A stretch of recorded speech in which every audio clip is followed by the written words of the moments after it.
In the text before us this morning, Luke begins the text by letting us know that Jesus travels into Gentile territory. If you didn't know that Gerasene was Gentile territory, then the fact that the story will happen with a bunch of pig farmers is our first clue. No pigs in kosher Israel.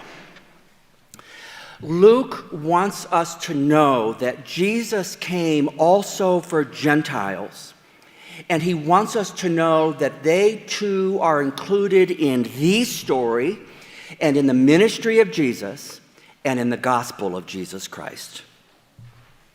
We're told that Jesus is met by a strange man, and that would be an understatement. A man who was pushed out of his community, probably because he scared everybody literally to death. I see this demoniac like that terrible old TV show, The Incredible Hulk. The locals don't know what to do with him. They tried chaining him, binding him, but they can't. He's so strong that he breaks the chains. He howls through the night. He frightens them. So not knowing how to handle him, they banish him to go and to live in a cemetery. That's not a subtle brushstroke. It means that he is as good as dead to them. And he's dead to himself. For the demons have complete control of his life. A couple of things that I want to pause here to explain that might help us with this text, and they both have to do with the demon part. First, in the Bible, demons always talk. In fact, when you go home and reread this story this afternoon or this week, take note about how much of the conversation in the story is between the demons and Jesus. Don't torment us. Don't send us into the swine. That's all the demons talking. The other thing to know about demons that's peculiar is that it's always the demons, it seems, who know exactly who Jesus is. In the gospel, it seems like all of us, the people, never get who Jesus is, but it's always the demons who do. And so they're the ones that are always pushing against him. Here, remember when he was tempted in the wilderness? Battling Jesus, because they're at cross purposes. Demons are here to erode human life. Jesus comes to give abundant life. And so demons are there to stop it. And other than that, I don't know how to really talk about demons precisely. It's old world language for sure. But I can say this. Whenever gospel writers would describe a bad human condition, it was demonic. Sometimes it was mental illness, sometimes it was physical, sometimes it was pain of body and spirit, sometimes blindness, sometimes other affliction. Any power that attacks and erodes human flourishing, the Gospels would say that's evil, and it's not of God. That's demonic. And that's why Jesus came to do battle with them. Jesus is here, you see, to battle anything that erodes human flourishing. That's his job. So, Jesus enters this Gentile cemetery. He approaches the crazy. And the first thing Jesus asks him is, "What's your name?" I wonder, do you think he even remembered anymore?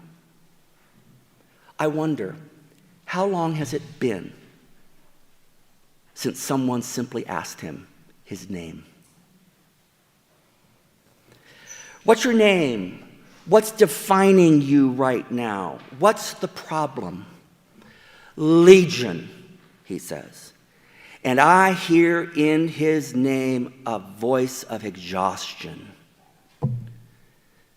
Legion. For Legion, of course, was not his christened name, Legion is the name of a Roman military unit.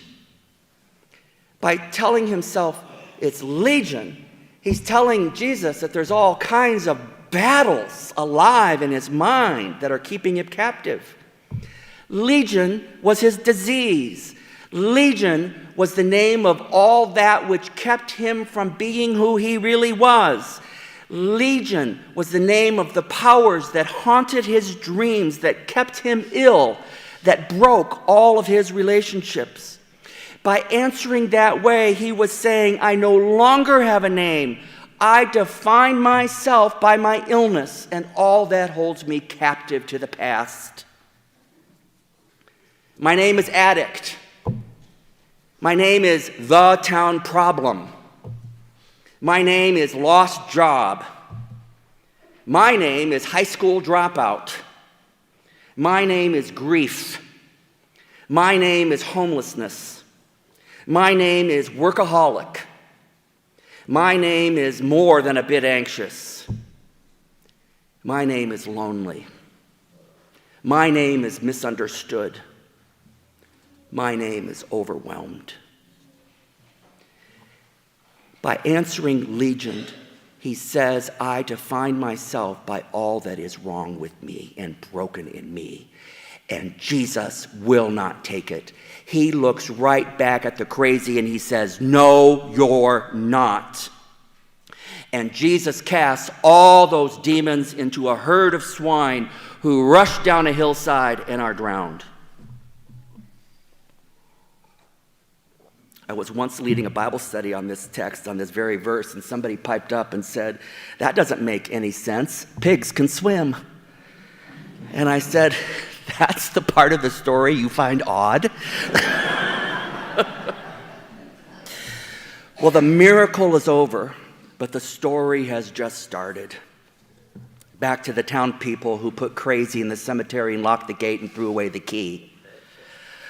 Luke said that the people come now and they see the demonic sitting still, notice, wearing clothes, in his right mind, sitting at the foot of Jesus like a disciple. Do they say, oh, we're so happy for you. Let's throw a party and kill the fatted calf. You were lost and have been found. You were blind, but now you can see? No. Did they say, look what you can do, Jesus. We're so glad that you crossed the lake to be with us. We want to be your disciples too. No. Did they say to the guy, you must have a headache. Can I go get you a glass of water? No. They were afraid. Because what they saw was a man that had so much power he could not be controlled, such that he had to be pushed out of the community. And here came one floating over in a boat who had so much power he could even push those demons out. They saw someone who had the power they lacked, and they coiled in fear. So afraid that they asked Jesus to leave. By the way, in verse 37, they literally demand in their neighborhood, leave our neighborhood. And Jesus will. He gets up to leave. But the cemetery man, we never do find out his real name, stops him and says, but I want to follow you back. Of course he does. Jesus saw through it all to see who he really was, and he's healed. And now, to add layer upon layer of intrigue to the story, Jesus says, no, you cannot follow me. Why is that intriguing? Because think about this. For 8 chapters, Jesus has been going around everywhere asking people to volunteer. He's looking for recruits. He finally snags the first whose idea it is of them to follow Jesus. Jesus gets his first volunteer recruits. And to that, Jesus says, no, you can't. Why? Because your work here isn't done. He says, go back to your friends. I want to say, what friends? And tell them, literally in verse 39 there, underscore that word tell, it's literally preach to them what Jesus has done for you. Tell them that Jesus saw you for who you really are and had mercy on you. If I understand our text, the entire text has been building to that phrase, tell them how much God has done for you. It's not just enough to be free from your demons. You have to be freed from your demons in order to fulfill your purpose. And your purpose is to go back and restore the community and to show those who thought you were dead that no, you're very much alive. Go back and tell them that though they simply thought it was a feat of power, explain to them that first it was an act of mercy. And with that, Jesus gave this man, formerly known as Legion, a new name. Testifier to the light. You are a proclaimer of the good news. You are a disciple. You are a child of God. You are one who belongs to Jesus. This is who you are. That's your name from now on. They saw the power, but they did not see Jesus' mercy. You go back and tell them about the Lord's mercy. Everybody saw crazy. He was strong and intimidating as the Incredible Hulk, and he howled throughout the night, keeping them awake. Everybody saw that, heard it, and they knew they had no help for him. So they bound him and pushed him into the cemetery because he was dead to them. That's what they saw. Jesus saw that too. But being Jesus was able to look through all the craziness to see a human down there. And he touches the human. When you can see the humanness in others, mercy is so much easier. When we just see the brokenness, when all we see is what's wrong with each other, it's hard to be merciful. But when we see humanness, the mercy comes easy. In the book, The Shape of the Living, Nurse Catherine tells of her work with L'Arche. Maybe you've heard of L'Arche. It's an international ministry, that provides homes for adults with intellectual disabilities. The work is tough, it's not rewarding, it's relentless, and it requires a lot of patience. So in this book, someone interviews Nurse Catherine, and they ask her, where do you get the energy, the patience to do this day after day after day? And she says, you know what I do? Every day when I come to work and I see a person, I remind myself that there's beauty somewhere. My job is just to wait for it to appear. That may take hours, it may take days, it may take years. Sometimes, she said, I even have to learn to adjust my eyes to see a different kind of beauty, but it's always there. Every day I'm here just waiting for the beauty to appear, because everybody has beauty to share. And I thought, now that's a very, very Christian idea. To look for the beauty in everyone, for unless we see the beauty in people, the demons win. I know that beauty is often hidden by our failures, our disappointments, our past, things that we're ashamed of, embarrassed of. We make them so front and center that we allow them not only to define us, but to name us. To use biblical language, the image of God in us can get blurred. But the gospel of our text is that today, nevertheless, Jesus sees us. Anybody can see the demons. That's easy. Everybody can see the demons. And if all you see are demons, the demons win. But to see the human, that's sacred.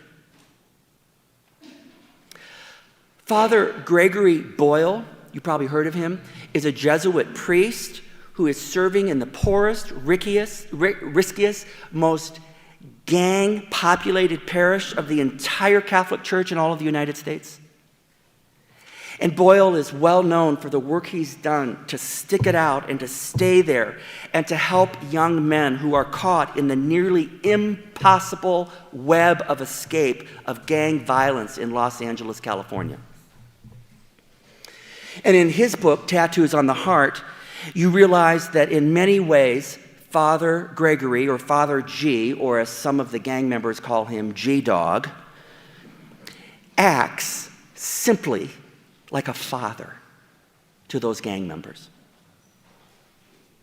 One of those rescued gang members is named Caesar, whose intimidating size and persona commanded and awed and intimidated anybody who even dared so much to look at him.